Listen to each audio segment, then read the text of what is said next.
Muito boa noite, vascaínos e vascaínas de todo o Brasil. Esse é o nosso segundo programa sobre o projeto Somamos, que nós apresentamos com muita dedicação, com muito amor para o Clube de Regatas Vasco da Gama. No nosso encontro anterior, nós explicamos o que é o Somamos, apresentamos a simbologia do Somamos e iniciamos a nossa análise SWOT. Como eu expliquei, todo planejamento estratégico, que também o Somamos é um planejamento estratégico, ele começa com a chamada matriz SWOT. A matriz SWOT é uma análise das nossas forças, fraquezas, oportunidades e ameaças. No programa anterior, nós vimos as nossas forças muito fundamentadas na nossa história, na nossa cadeia de valores, no engajamento da nossa torcida, nas nossas grandes glórias que nós tivemos ao longo da história, da nossa luta contra o preconceito. São algumas das nossas grandes forças, como também a nossa ecleticidade esportiva, o fato de que a gente não é só um clube dedicado ao futebol, a gente é um clube dedicado a diversos outros esportes e fomos já campeões em diversos outros esportes. Então, esse conjunto de pontos fortes é o que o Somamos quer explorar, maximizar para que a gente volte a ter resultado esportivo, para que a gente volte a ter um clube, especialmente um time de futebol e times de outras modalidades esportivas, equipes de outras modalidades esportivas, que nos deem novamente grandes resultados. Nós analisamos as nossas fraquezas e verificamos que parte das nossas fraquezas está vinculada a uma desordem financeira, que acaba também levando a um declínio esportivo e um ambiente político muito tóxico, muito complicado, muito difícil nos últimos anos. Então, hoje, nós vamos analisar um pouquinho, porque todo planejamento estratégico, para que ele realmente possa ser chamado de um projeto, ele necessita de certas análises. Então, hoje nós vamos fazer aqui 3 análises. Uma análise financeira, uma análise, seguindo aí a análise SWOT, uma análise financeira, uma análise ambiental, e essa análise ambiental ela é interna e externa, e uma análise de concorrência. São algumas das análises que um planejamento estratégico de verdade demanda. Então vamos iniciar por uma análise financeira do nosso clube. Quando nós olhamos para o perfil da dívida do Clube de Regatas Vasco da Gama, nós vemos que a nossa dívida ela é dividida em uma dívida pública e numa dívida privada. Então, 44% da nossa dívida é uma dívida fiscal. É um acúmulo de tributos não pagos pelo clube ao longo de muitos anos. Aliás, essa foi uma política equivocada da maior parte dos clubes brasileiros, talvez de todos os clubes brasileiros. Houve uma época da história que simplesmente não se pagava os tributos e deixava rolar essa dívida fiscal. Até hoje o Vasco tem uma prática que não é uma prática recomendada para uma boa governança, que é a retenção de impostos retidos na fonte. O Vasco hoje retém na fonte, por exemplo, ISS, de fornecedores de serviços de outras cidades e não recolhe, e retém na fonte também INSS e não recolhe de seus funcionários. Isso é um grande risco do ponto de vista fiscal, e é uma prática de governança não recomendada. E parte da nossa dívida é de natureza fiscal, 44%, 24% da nossa dívida é de natureza trabalhista, de empregados, funcionários do clube, ex-funcionários que não receberam seus salários, e essas dívidas já têm uma idade avançada, tem muita gente aí que já trabalhou no clube há muito tempo e ainda não recebeu. E nós temos uma dívida cível também, com prestadores de serviços e outras naturezas, como SEDAI e tudo mais, de 32%. Nós lamentamos muito esse quadro de dívidas, parte delas de curto prazo, não pagas, ela gera um ambiente de muito descrédito na instituição. Isso acaba com a credibilidade da instituição e torna muito difícil a instituição ter condição de contratar os melhores atletas, os melhores profissionais, porque existe um quadro muito instável em termos de compromisso de contrato, né, de compromisso de pagamento. Quando a gente analisa o chamado passivo circulante, o que é o passivo circulante? São as dívidas a vencer no próximo ano, as dívidas a vencer num prazo de até um ano. É o chamado passivo circulante ou dívidas de curto prazo. Nós temos 41% da nossa dívida é de passivo circulante, ou seja, uma dívida de cerca de 650 milhões, que é a nossa dívida hoje, aproximadamente, nós temos 41% dessa dívida de passivo circulante, ou seja, 41% dessa dívida batendo a nossa porta de curto prazo, e é isso que impede a operação com eficiência do clube. O clube hoje tem muita dificuldade de operar com eficiência porque ele tem essas dívidas de curto prazo que acabam gerando as tais penhoras que toda hora surpreendem, entre aspas, qualquer tipo de planejamento que você faça. E aí, infelizmente, o gestor do clube ele acaba tendo que ser um grande manipulador de recebíveis, de receitas, porque você tem sempre que receber a receita e pagar muito rápido, você tem sempre que pedir para alguém ficar com dinheiro em alguma outra conta, e você compromete todo o mercado também, você gera desconfiança também, você gera descrédito à medida que você não consegue simplesmente ter uma operação de conta corrente normal. Porque se cair na sua conta corrente com todas essas dívidas de curto prazo não sendo equacionadas, você acaba perdendo aquilo que você esperava que fosse para pagar determinado despesa que você tinha programado, você acaba não tendo uma programação financeira que te dê tranquilidade para você operar com qualidade. Então esse hoje é um problema crônico do clube, né? Nós, para resolver esse problema do passivo circulante, nós precisaríamos de algo em torno de 50 milhões de dólares imediatamente, e isso aí sem levar em consideração o Profut. Né? A gente sabe que, infelizmente, o clube ficou aí cerca de um ano sem pagar o Profut. Isso é muito arriscado, porque se o clube perdeu o Profut, né, toda a equipe financeira que estava nessa gestão, ela deveria ter tido mais cuidado nessa operação. Por quê? Porque se a gente perdeu o Profut, o que a gente precisa hoje, imediatamente, para a gente sair da CTI, para a gente poder respirar melhor, que equivale a cerca de 50 milhões de dólares, nós precisaríamos de cerca de 90 milhões de dólares se a gente perder o Profut. Então, nossa situação quase que pioraria em dobro se a gente correr o risco de perder o Profut. Então, as parcelas do Profut têm que ser pagas religiosamente para que a gente não corra esse risco. E a gente sabe que nessa gestão, infelizmente, nós ficamos quase um ano sem pagar o Profut, nos arriscando a perder o Profut, né? E isso aí é uma prática de governança também não recomendada, simplesmente porque o nosso problema hoje para sair da CTI, que seria de 50 milhões de dólares, passaria para um problema de 90 milhões de dólares. Quando a gente fala aqui de 50 milhões de dólares, esses 50 milhões de dólares ele não quita toda a dívida do Vasco. Ele arruma a casa, ele tira a gente do CTI, ou seja, ele equaciona as dívidas de curto prazo. É isso que esses 50 milhões de dólares eles resultariam. Para a gente quitar toda a dívida do Vasco, a gente precisaria de 170 milhões de dólares. Para a gente quitar toda a dívida do Vasco sem o Profut, a gente precisaria de 80 milhões de dólares, o equivalente a 80 milhões de dólares. Então, 50 milhões de dólares é para a gente poder arrumar a casa, poder respirar e poder operar com qualidade, com alguma programação financeira, que hoje é muito difícil você operar com alguma programação financeira razoável se você não equacionar a questão do passivo circulante das dívidas de curto prazo. Muito bem, e aí se pergunta, né, a pergunta que todos fazem, qual é a solução financeira para esse imbróglio que a gente se encontra? Como é que a gente resolve esse problema do Vasco? Então vamos lá. Em primeiro lugar, 50 milhões de dólares resolve o problema? Não, 50 milhões de dólares tira o Vasco do CTI. 50 milhões de dólares faz com que as penhoras parem de bater a nossa porta. Então, 50 milhões de dólares aliviaria o nosso caixa, permitiria que a gente pudesse ter novamente fluxo de caixa positivo, que hoje é o grande problema do clube.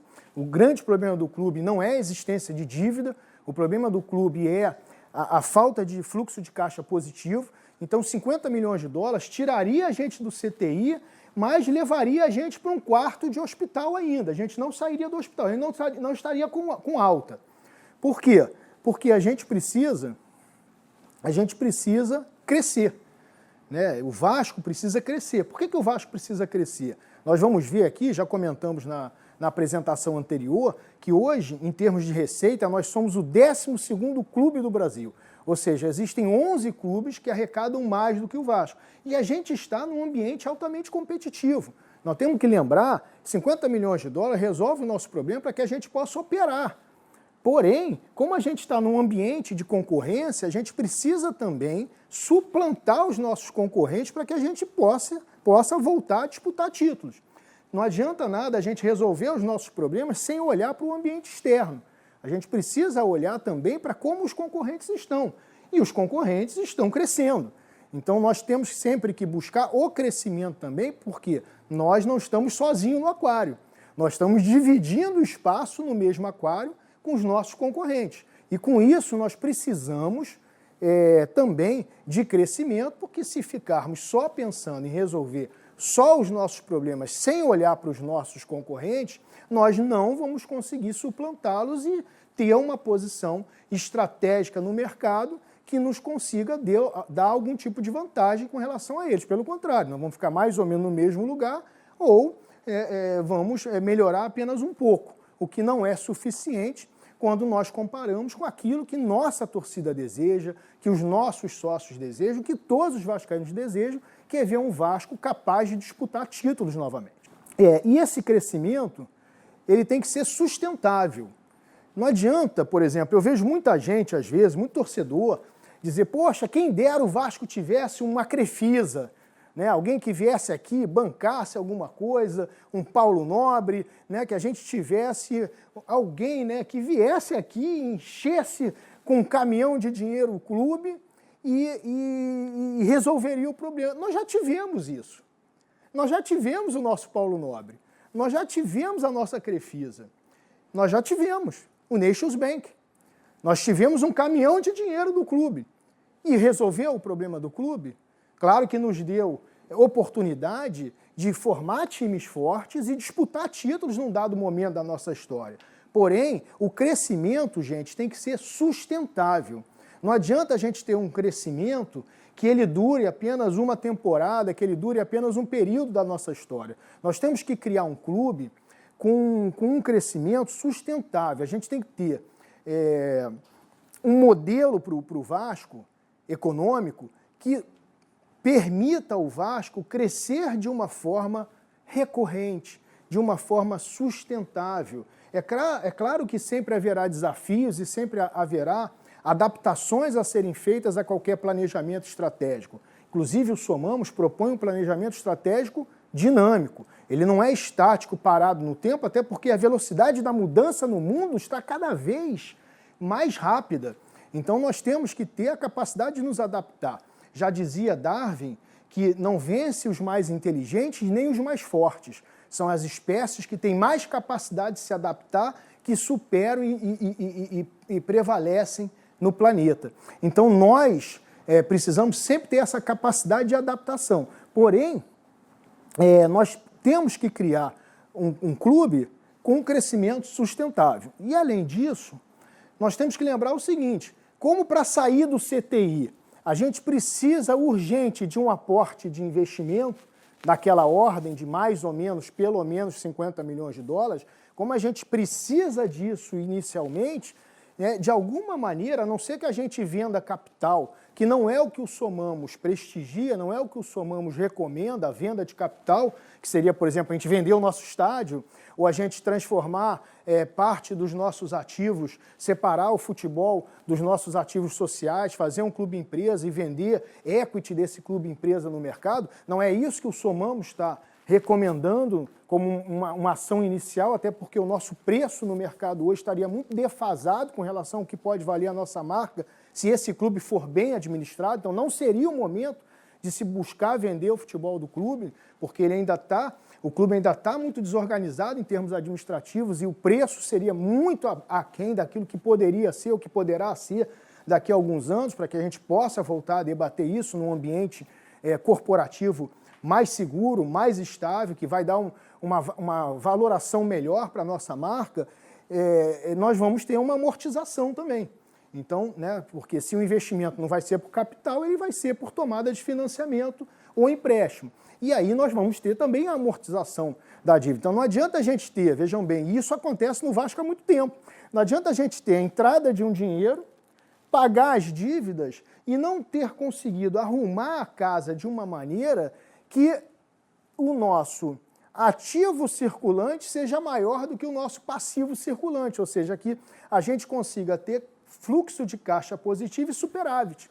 Porque se a gente não tiver, a gente tem o dinheiro, paga as dívidas, continua dando déficit e continua tendo que pagar a dívida e se endivida novamente.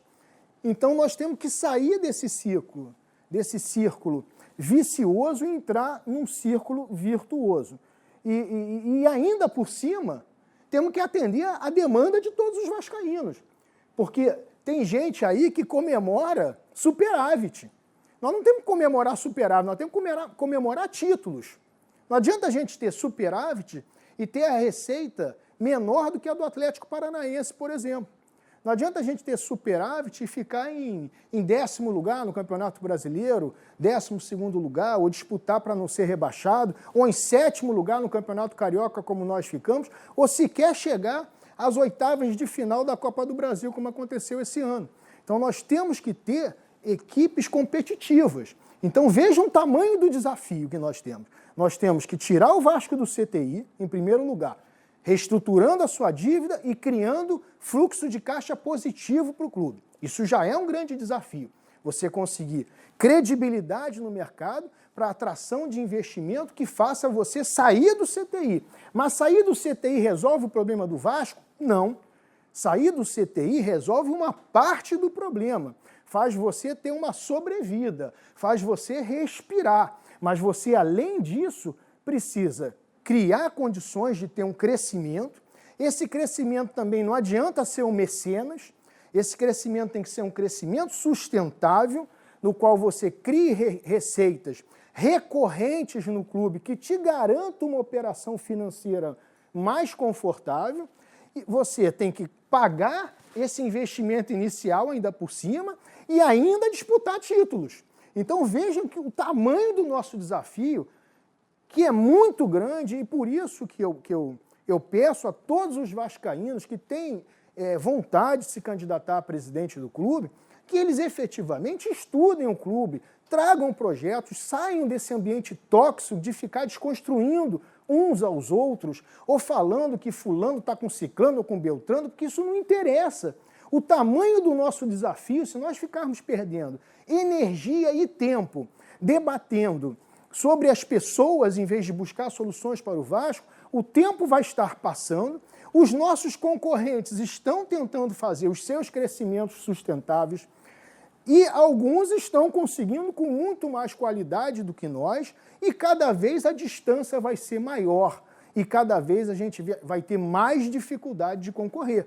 Então nós precisamos dar um pare, um stop nisso tudo e mudar a nossa visão de Vasco. Para isso, a gente precisa de um novo modelo de negócio. Um novo modelo de negócio. A gente precisa de um novo modelo de negócio. Isso que eu tenho falado em todas as entrevistas que eu tenho dado, que de pouco adianta quem vai ser o presidente do Vasco. Hoje isso não é o mais importante.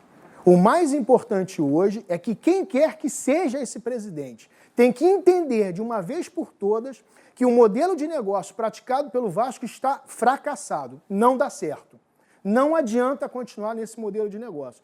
O Vasco precisa de um novo modelo de negócio. E é isso que o Somamos traz. O Somamos traz a oportunidade de nós experimentarmos, a oportunidade de nós praticarmos um novo modelo de negócio no futebol brasileiro. E como nós seremos inovadores na implementação desse novo modelo de negócio, sempre quem inova sai na frente. Então, na verdade, a gente tem a oportunidade, agora com o Somamos, de sair de onde estamos para uma posição de vanguarda no futebol brasileiro ao aplicarmos um modelo de negócio que não está sendo praticado por nenhum outro clube de futebol brasileiro. Feita essa análise financeira e visto que a gente tem esse desafio aí a superar de conseguir um investimento inicial, e nós aí em algum programa posterior do Somamos vamos mostrar a vocês quais são as opções desse investimento inicial que o Somamos já conseguiu para o Vasco, nós, além de conseguir esse investimento inicial, nós temos que criar um modelo de negócio que dê ao clube um crescimento sustentável. Então precisamos de recursos iniciais para que a gente saia dessa situação e que com esses recursos iniciais a gente tenha a capacidade não só de reestruturar as nossas dívidas e criar fluxo de caixa positivo, mas também de fazer investimentos nesses novos negócios que gerarão novas receitas, que são parte desse novo modelo de negócio. Então, o modelo de negócio proposto pelo Somamos é trazer um investimento externo, inicialmente, e com esse investimento externo ter uma capacidade financeira não só para reestruturar as dívidas e criar fluxo de caixa positivo, mas também de investir em novos negócios. Só que esses novos negócios, eles não geram receita da noite para o dia. Eles precisam de um tempo para amadurecer, para que as coisas sejam implementadas, para que a cultura seja modificada e para que essas receitas passem efetivamente a acontecer. Então, com esse tempo aí, de pelo menos 12 a 18 meses, a gente pretende utilizar esses investimentos para implementar as medidas necessárias para que a gente possa efetivamente fazer as nossas receitas decolarem para o tamanho do que é o Vasco. O Vasco hoje tem receitas que não condizem com a sua marca. O Vasco hoje é o 12º lugar em receitas no Brasil. Isso é muito pouco para os ativos que nós temos, para a torcida que nós temos, para o engajamento que nós temos de torcida, para as glórias que nós temos, para a história que nós temos, para o fato de que temos estádio, né? Então nós temos aí ativos que muitos não têm da maneira como o Vasco tem, então temos tudo à frente aí para conseguirmos efetivamente melhorar a nossa posição de receitas no futebol brasileiro. Uma análise agora a fazer, após a análise financeira, que é a chamada análise ambiental. A análise ambiental é muito importante porque você analisa o ambiente interno, em primeiro lugar, e depois o ambiente externo. O ambiente externo são as ameaças. Lembrando da nossa matriz SWOT, nós vimos as nossas forças, nós vimos as nossas fraquezas, né? E agora nós estamos vendo as ameaças daquela matriz SWOT. Então nós vamos começar olhando para o ambiente externo, né? O ambiente interno a gente já analisou no primeiro programa. O grande problema do nosso ambiente interno são essas crises que nós vivemos. A crise financeira que leva a uma crise técnica e a crise técnica que leva a uma crise política. Ontem, por exemplo, eu fui convidado pelo Marcelo, que é um dos grandes especialistas no Rio de Janeiro em programação neurolinguística, a almoçar no CADEG. O Marcelo é presidente do CADEG. O CADEG é uma instituição ali, né, de comerciantes, muito próximo a São Januário, e nós fomos convidados pelo presidente do CADEG para que ele pudesse entender o nosso projeto de Vasco. Chegando no CADEG, logo me chamou a atenção de que eles têm lá um estacionamento para 800 a 1.000 carros, muito próximo de São Januário. E nós vemos que quando nós temos jogo em São Januário, aquilo ali vira um caos, tanto para chegar como para sair. E nós temos ali muito próximo um lugar cujo, dos 5 diretores, 4 são vascaínos, incluindo o presidente, que tem a capacidade de abrigar até 1.000 automóveis. E que nos horários que normalmente o Vasco joga, não são horários de pico lá. Ou seja, o estacionamento está ocioso. Então eu cheguei para o Marcelo, por que a gente não faz uma parceria? Esses carros vindo para cá, o cara antes do jogo, depois do jogo, vai se animar a almoçar aqui, dependendo do horário do jogo, né? Ou a jantar aqui, a comer uma pizza, um bolinho de bacalhau. Por que a gente não faz uma parceria? Ele, poxa, perfeito, por que a gente não faz isso? E a gente pode colocar aqui um serviço de vans, o vascaíno deixa seu carro aqui, e a gente bota um serviço de vans aqui, um ônibus levando o pessoal ali rapidinho, fazendo esse rodízio, uma coisa simples. E eu fui lá com esse intuito, fechei essa ideia com ele, tá já combinado essa parceria entre o CADEG e o Vasco com relação ao projeto Somamos, e aí alguém tirou uma foto, né, do almoço ali, que outros vascaínos foram convidados, e infelizmente o que a gente vê nas redes sociais é, em vez de ser enaltecida essa ideia, né, de que é para dar conforto para nós vascaínos, né, para a gente ter mais uma alternativa, porque isso é bom não só para quem vai de carro, mas também quem vai de transporte público, porque o entorno vai ficar mais tranquilo. Se você tira 1000 carros dali, você tem uma acessibilidade melhor, tanto para chegar como para sair, né? Então isso aí distribui melhor ali o tráfego, cria uma condição de mais conforto para o nosso torcedor, para o nosso associado frequentar as sociais, e aí o que vai para as redes sociais é porque, como tinha ali vascaínos de outros grupos políticos que algumas pessoas não gostam, né, ficaram aí fazendo chacota, né, de que o Levin está com fulano ou ciclano, em vez de entender que o Levin estava ali fazendo algo de bom para o Vasco, e algo muito simples, mas que não foi feito.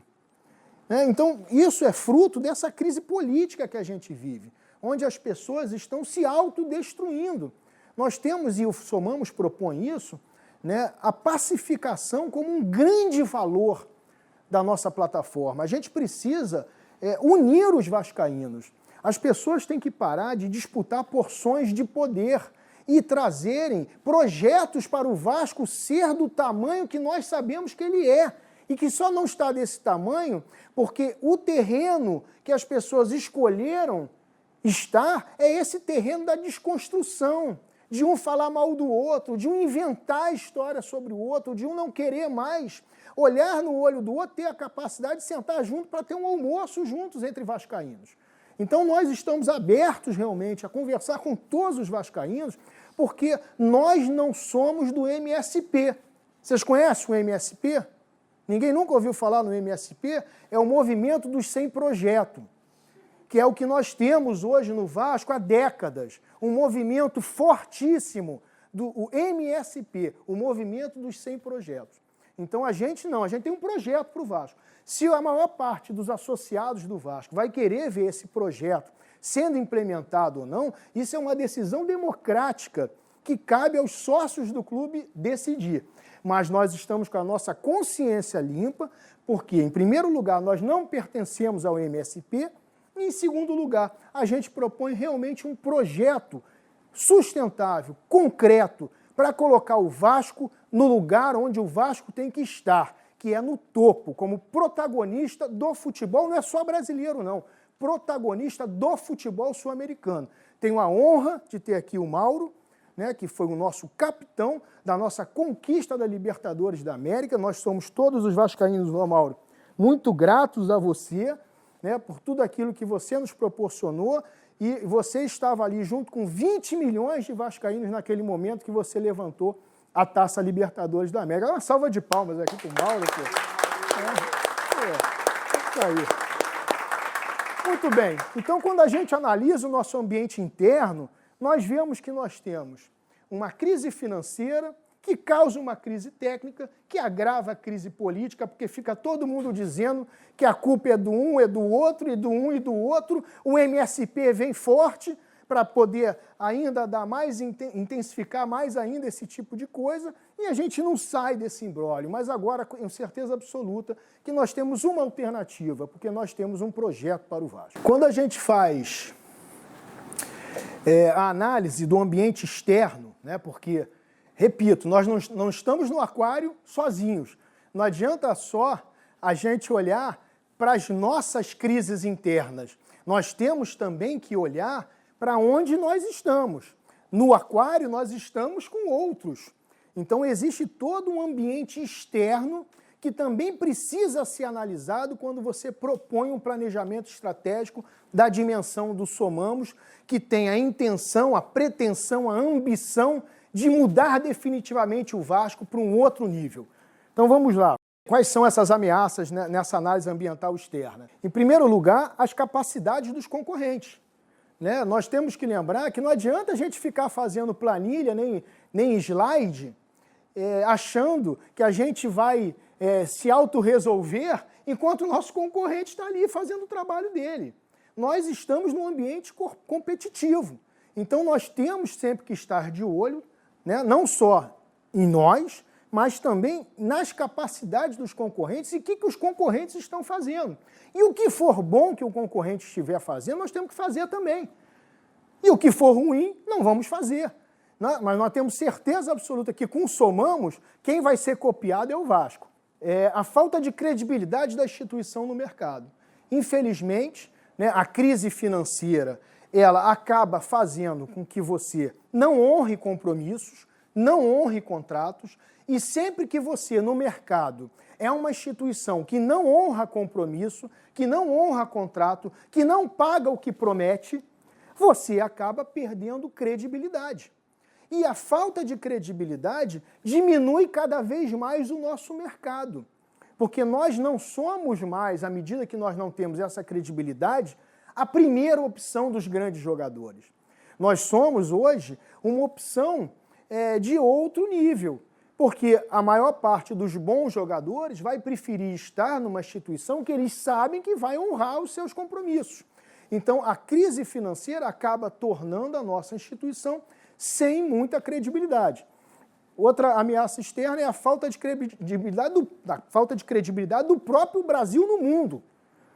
Eu tive aí com vários potenciais parceiros e investidores para esse projeto Somamos no mundo todo, e em todos os lugares, e olha que eu fui em vários países diferentes, em todos os lugares, todos comentaram que é muito difícil eles terem motivação de investirem no Brasil, porque o futebol brasileiro, na visão deles, é desorganizado e corrupto.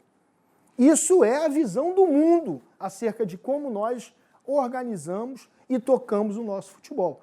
Então, nós tivemos aí que vencer esse desafio. Para isso, nós vamos mostrar em uma das nossas apresentações, faz parte do Somamos, trazer uma equipe executiva profissional de alto gabarito, justamente com a intenção de ajudar a credibilizar o projeto.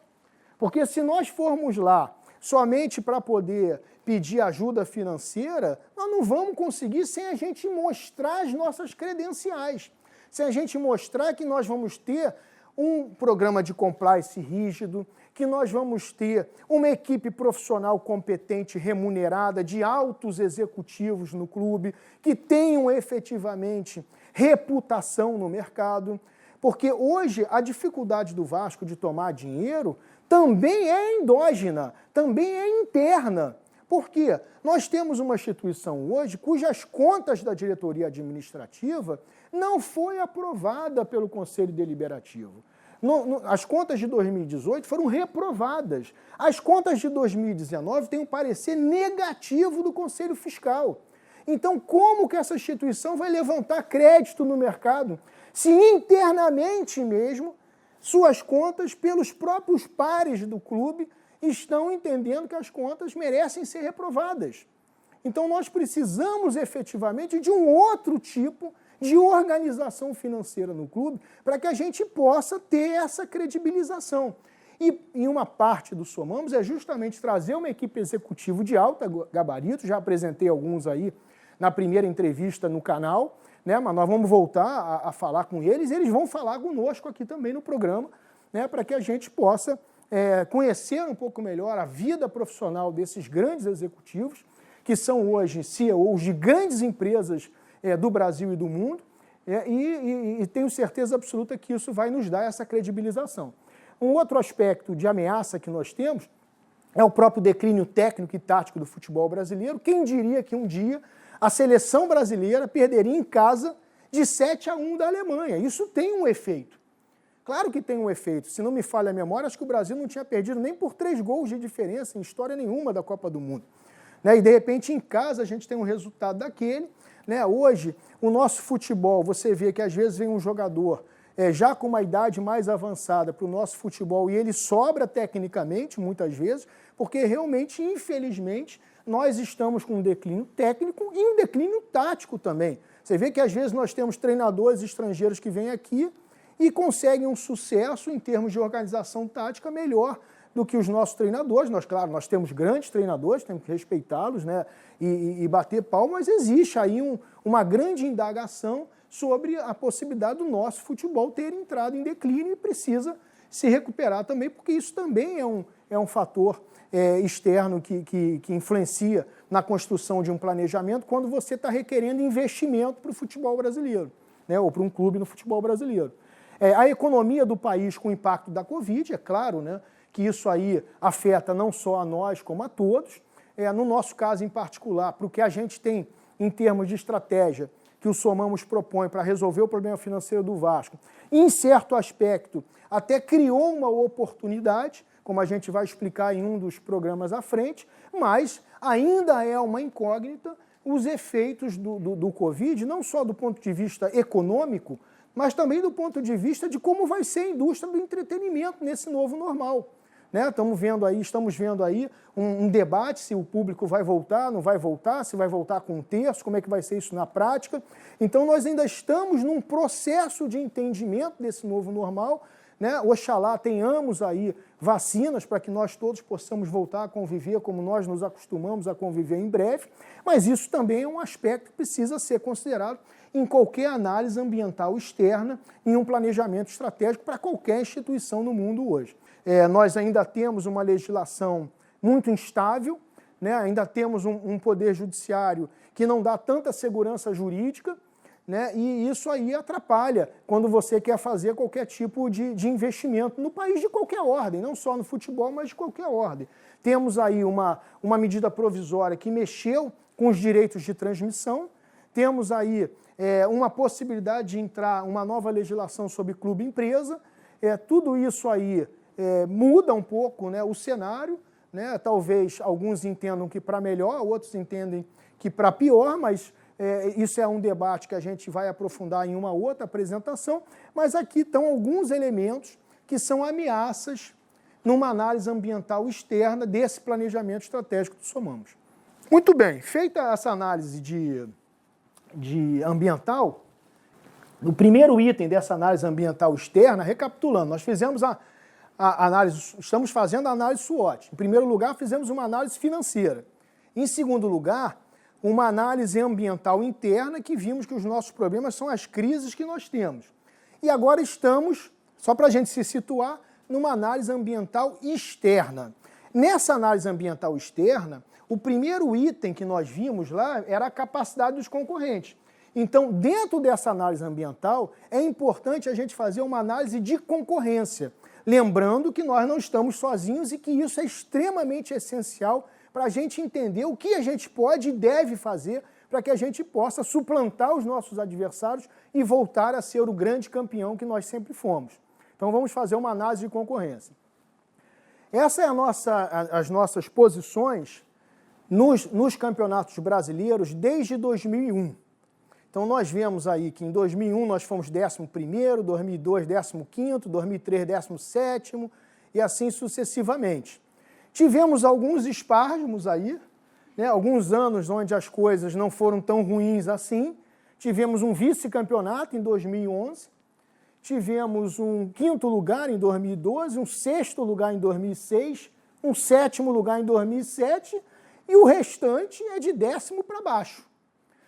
Quando você vê aqui, por exemplo, 23º, 23º e 21º, vocês podem se perguntar, mas o Campeonato Brasileiro tem 20 clubes. O que a gente fez aqui? Foram os anos que a gente disputou a Série B. Então, como ninguém se orgulha de ser campeão ou terceiro lugar da Série B quando se está no Vasco, nós colocamos como uma classificação, para fazer essa análise, como 21º e 23º lugar.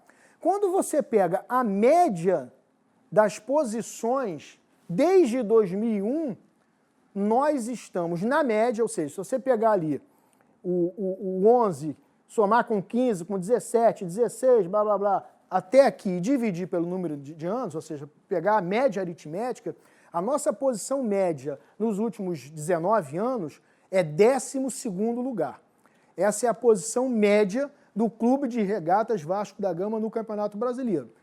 E isso é um bom dado de análise de concorrência. Quando aí eu fiz uma análise de todos os jogos que nós tivemos contra os clubes do Rio de Janeiro, grandes, nos últimos 10 anos. Então vocês veem, contra o Flamengo nós jogamos 45 vezes, não é isso? 45 vezes. Só vencemos 8 nos últimos 10 anos.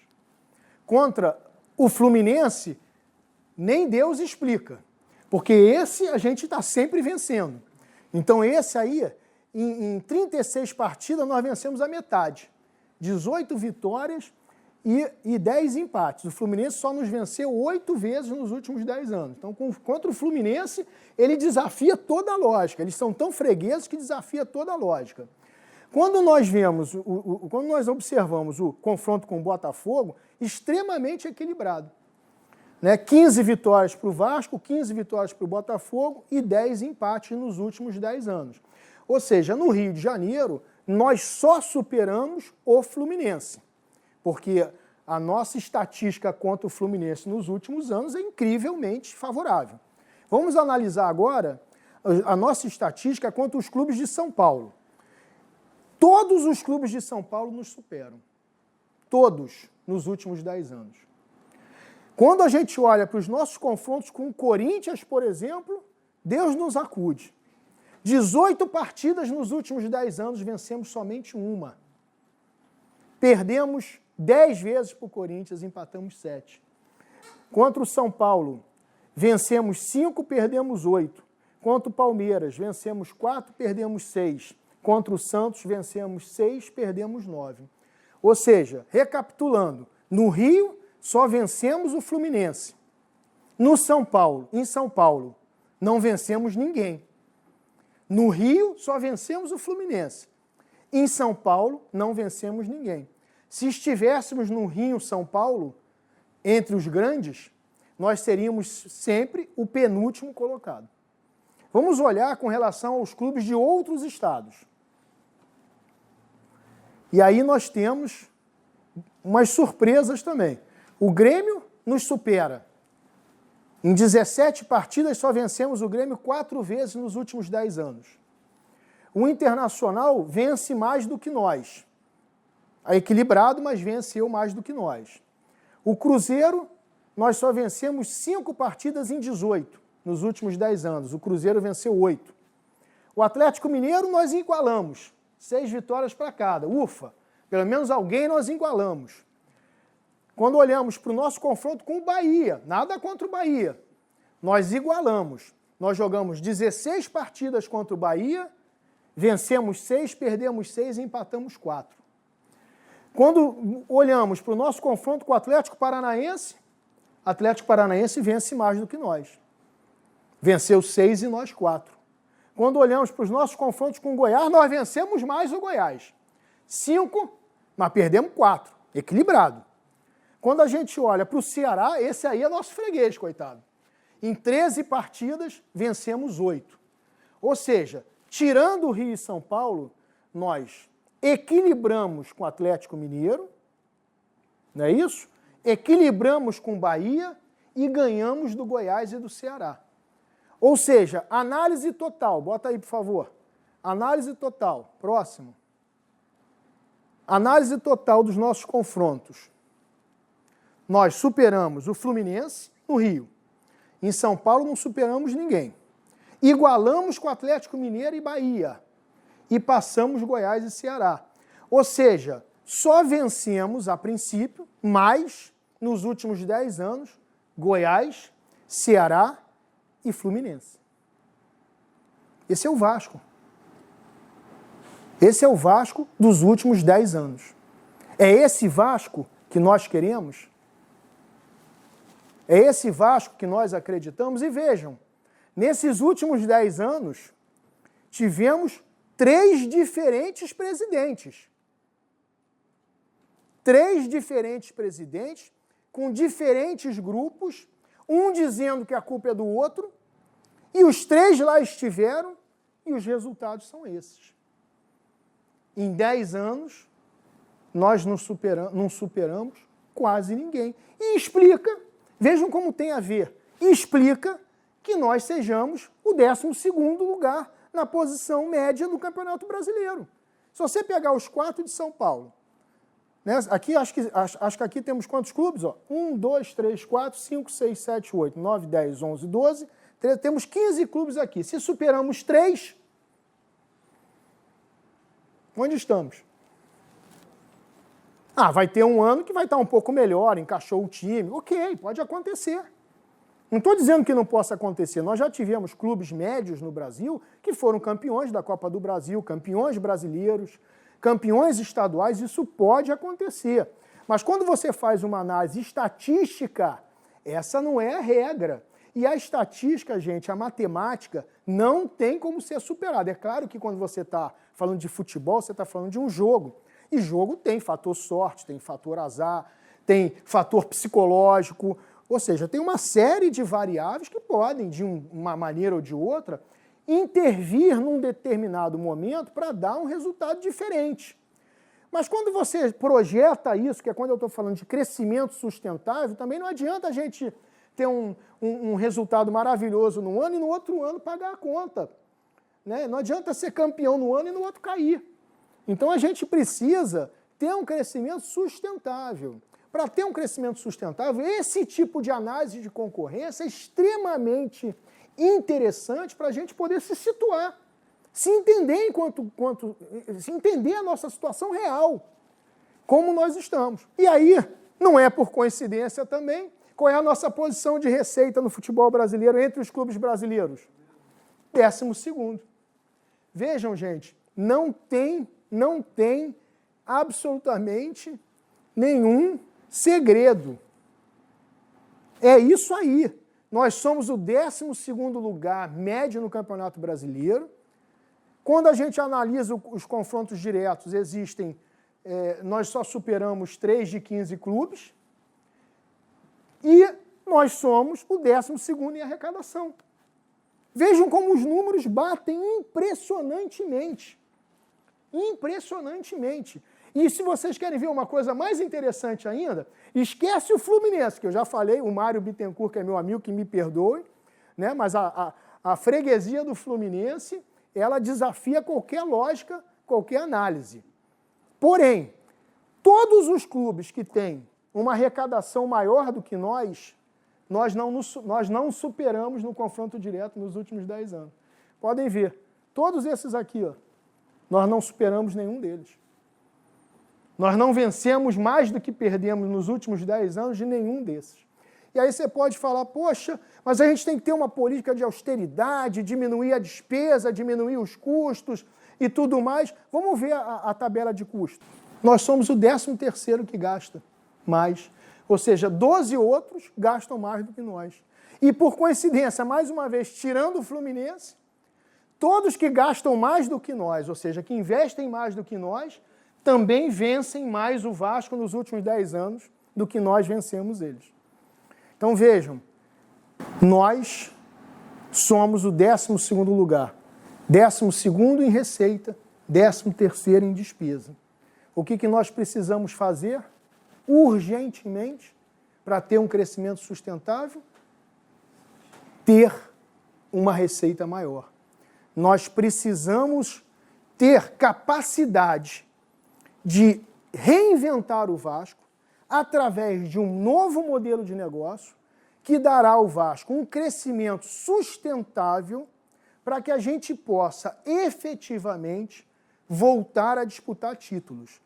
Não adianta a gente ficar correndo em volta do próprio rabo como estamos, e não é uma questão política, me desculpem, não é uma questão de que é melhor o grupo A, o grupo B ou o grupo C, porque nós tivemos 3 grupos diferentes no Vasco nos últimos 10 anos. É uma questão de ter um novo modelo de negócio para o clube. E é isso que o Somamos propõe, e ao longo dessas apresentações vocês vão entender como que esse modelo de negócio vai nos fazer ser, novamente, um clube campeão. Muito obrigado e vai dar Vasco!